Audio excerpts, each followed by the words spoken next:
téléspectateurs d'Africa 54, l'honneur nous est choix d'avoir parmi nous aujourd'hui Federico Monzola, styliste italien. Bonjour Federico. Bonjour. Qui vient de finir sa conférence qui portait sur l'art bien enrichissant. Ouais, c'était une conférence un peu particulière, très sympa. D'accord. Moi, j'aimerais bien commencer par une question. Vous êtes italien, pourquoi le Maroc? Alors, je suis français d'origine italienne. Ah, d'accord. Je suis français d'origine italienne, c'est très différent parce que comme beaucoup de monde en France, j'ai des origines. Oui.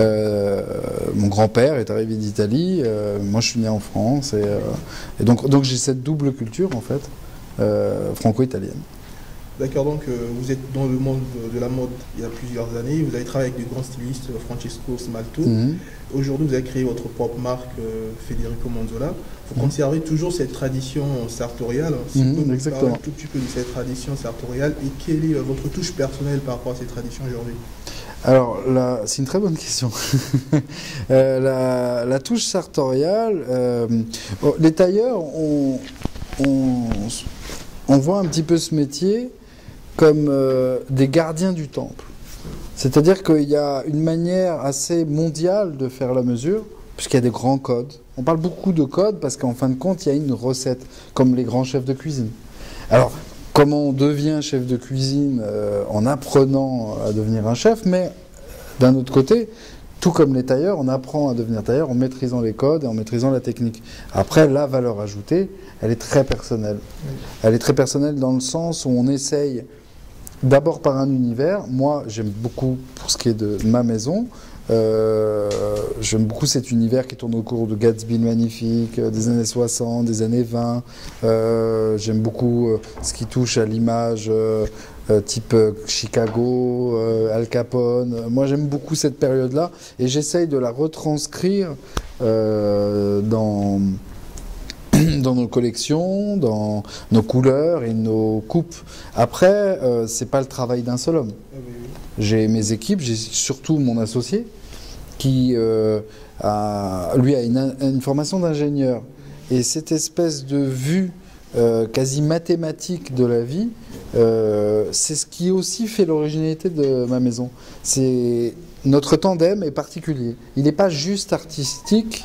Et vous avez dû remarquer que certains défilés de mode, on ne peut pas forcément porter ce qu'on voit défiler. Exactement. Oui. Vous voyez? Et mon associé me cadre dans cet esprit-là. Il a une vision plus mathématique des choses. Et c'est bon pour notre maison. Basé à Casablanca, de combien de personnes au moins? Alors, on a à peu près 20 tailleurs qui travaillent pour nous à plein temps.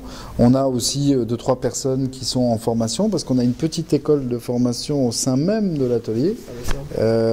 Parce que recruter dans l'artisanat, c'est un problème assez mondial, hein. C'est un métier qui a tendance à disparaître.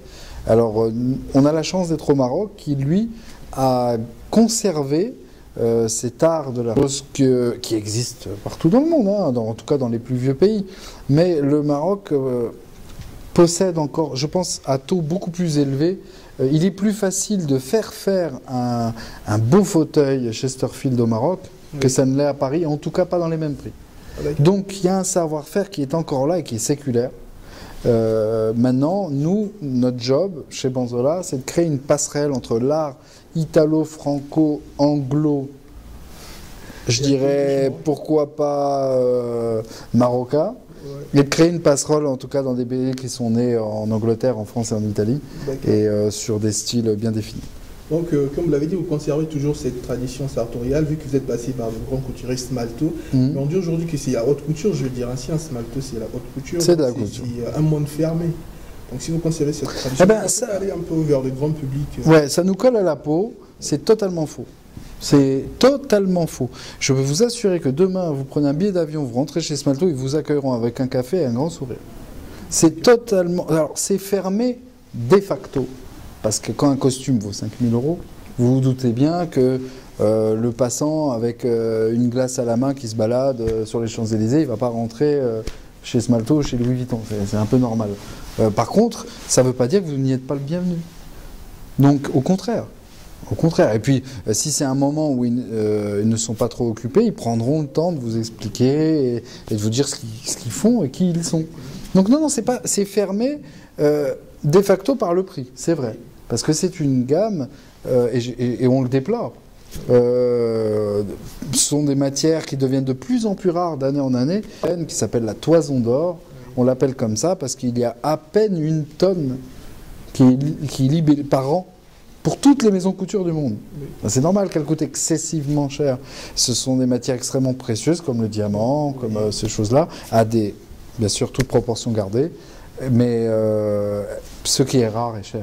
Ce qui est rare est cher. Voilà. Et puis, pour terminer, il y a une tradition au Maroc. Je ne sais pas si vous allez vous y mettre aussi. Les Marocains, ici, ils aiment louer. Vu que ah, j'adorerais, mais... Si, par rapport à des manifestations, un mariage ou une manifestation particulière, faire louer une veste, ça serait possible. Alors là, on sent bien le Maroc qui est pluriel. Oui. Je vais m'expliquer. Le Maroc est pluriel parce que le Maroc est un carrefour avec ses grands ports, son économie est visitée par beaucoup de monde et a une adaptabilité et un modernisme qui existe dans assez peu de pays. En tout cas, le Maroc est très en avance sur beaucoup de choses. Et cette mondialisation, on va dire, ça amène la location. Ce que je veux dire par là, c'est qu'en France, vous aurez du mal à louer un smoking. Vous aurez du mal à louer une robe. Alors que c'est chez les anglo-saxons, chez les Anglais, chez les Américains, c'est totalement normal de louer une robe de mariée ou un smoking ou une tenue toute simple d'ailleurs. Et chez les Allemands, un petit peu. Vous voyez, alors, et le Maroc, il réunit tout ça. Alors il y a le style français, il y a le style italien, et il y a aussi la manière de le proposer. Donc nous, le louer, c'est pas ma spécialité. J'ai même jamais exercé, puisque je travaillais pour une maison franco-italienne, donc une maison de couture qui ne loue pas. C'est un métier aussi, c'est une logistique à mettre en place, c'est beaucoup de pièces d'avance, donc de multiples tailles, c'est un service qui se met en place. J'espère qu'on y viendra parce que j'aime bien l'idée. Oui.